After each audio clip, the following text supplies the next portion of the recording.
Төв банкны тухай хуулийн 22-т заасан байдаг. Монгол банкны зүгээс макро зохистой бодлого хэрэгжүүлнэ гэж заасан байдаг. Тэгээ одоо авч хэрэгжүүлж байгаа энэ арга хэмжээнүүдийг харахаар хэрэглээний зээлд түлхүү анхаарад тэр нь ингээд үр нөлөө өгöd байна л та. Гэтэл санхүүгийн мөчлөгт хэрэглээний зээлээс гадна бизнесийн зээл бас нөлөөлдөг. Тэгэхээр энэ бизнесийн зээл рүү чиглэсэн яг ямар арга хэмжээ авж байна. Энэ бизнесийн зээлээ анхаарахгүй бол макро зохистой бодлого яг утгаараа хэрэгжихгүй байх гэж би үзээд байна л та. За дээрэс нь энэ мөнгөний бодлогын үндсэн чиглэлийн зорилт 2.2-т банкны хяналт шалгалтын тогтолцоог Базелийн тогтолцоонд шилжүүлнэ гэсэн байна. Яг одоо Базел 1-2-оор энэ хяналт шалгалт явж байгаа гэж энэ хоёрын холимогоор явж байгаа гэж би ойлгож байгаа. Тэгээ Базел 3-т шилжинэ гэхэр чинь арилжааны банкуд чинь дийлэх юм уу? Одоо энэ арилжааны банк дээр байгаа зээлийн эрсдлийн сангийн 1.5 их 80-ад хэдэн хувиар өсөх юм? Энэ дээр тооцоо судалгаа байгаа мó? Тэгээ сая бас ярьж ин л та энэ Төв банкны үнэт цаас одоо 5.3 их 80-ад төгрөгт хүрсэн гэд. Тэгэхээр энэ банкуд чинь Төв банкны үнэт цаас худалдаж аваад зах зээлд мөнгө гаргахгүй ш, зээл олохгүй. Тэгээ Базел 3 руу шилжихэр чинь мөнгө өшөө бүр зах зээл рүү гарахаа болоод цаана нь бизнес эрхэлж байгаа хүмүүс охирох гээд шүү дээ. Тэгэхээр энэ зорилт 2.2-ыг би бас гайхаад байна л да. Олон улсын валютын сангийн шаардлага л гээд байгаа л да. Гэхдээ энэс чинь бүр болоод гарч байгаа Базел 3-аас гарч байгаа орнууд байгаа ш, жишээ нь Энтхэг. Тэр яг манайтай адилхан эдийн засгийн бүтцтэй энэ Базел 3 руу шилжсэн орн байхгүй байгаа байхгүй. Тэгэхээр энийг одоо бид нар чадах юм уугүй, энэ дээр би бас эргэлзээд байна л да. Тэгээ сая бас энэ Чингис хаан болон үндэсний хөрөнгө оруулалтын банкуд одоо асуудалд ороод олон нийтийн хэрэгслээр бас гараад байна л та. Бүр хохирогчдын холбоо гэд байгуулагдсан байна. Тэгээ энэ хоёр банкийн чинь Төв банкны хяналт шалгалтынхан Базел 1-2-ороо шалгаж ирсэн шүү дээ. Одоо цаана байгаа энэ хохирлыг Төв банк хариуцах юм уу? Тэгэхээр ийм гурван зүйл дээр би санаа зовоод байна л та, яг үндэ энэ мөнгөний бодлого дээр. Энэ гуравт хариулж өгөөч. За баярлалаа. За хариулъя.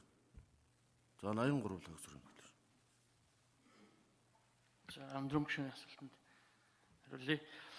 За эхний макро зохистой бодлогын хүрээний эхний асуулт байсан. Эхний макро зохистой бодлогын хүрээний бодлогын арга хэрэгслүүдийг бол Монгол банк 2019 оноос эхлээд нэлээд идэвхтэй хэрэглээд явж байгаа.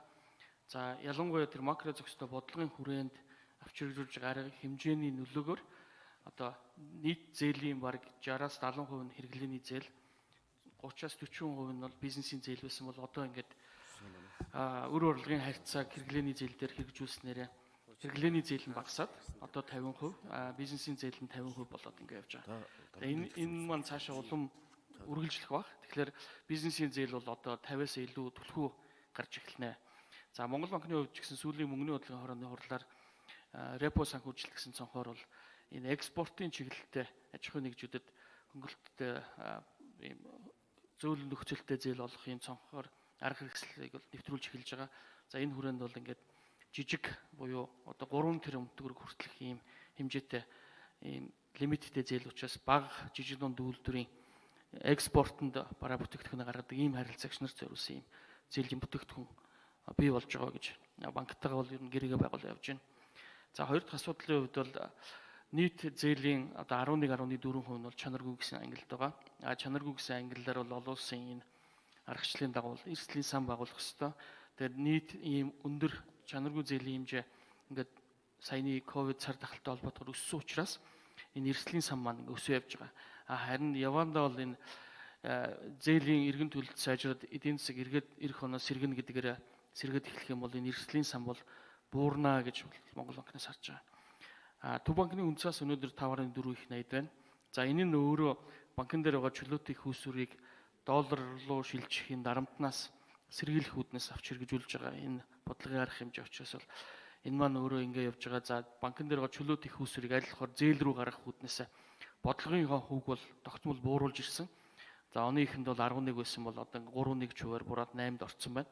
Энэ утгаараа бол одоо Төв банкны үн цаасанд хадгалагаас илүү зээл рүү гарах ийм хөшүүргийг л ажилуулж эхэлж байгаа гэж Монгол банкны зүгээс харж байгаа. За хоёр банкны хувьд бол хоёр банк бол өөрийн хөрөнгийн төтгөлд ороод ингэ явж байгаа. Тэгээд банкны тухай хуулиар бол энэ банкн дээр бол хуулийнхаа дагуу арга хэмжээ авах бол ер нь боломжтой. Гэхдээ банк бол өөрийгөө докторжуулах юм төлөвлөгөө хувь нөлөөлөгчдийн зүгээс ч тэр гүйцэтгэх удирдлагын зүгээс ч мөнгө олж ирнэ. Банкаа докторжуулна гэдгээ төлөвлөгөө гаргаад ингээд ажиллаж байгаа. Монгол банкын төлөвлөгөөг нь бол хянаад явж байгаа. За одоо эрхэм гишүүн Санхүүгийн Ганбаатар.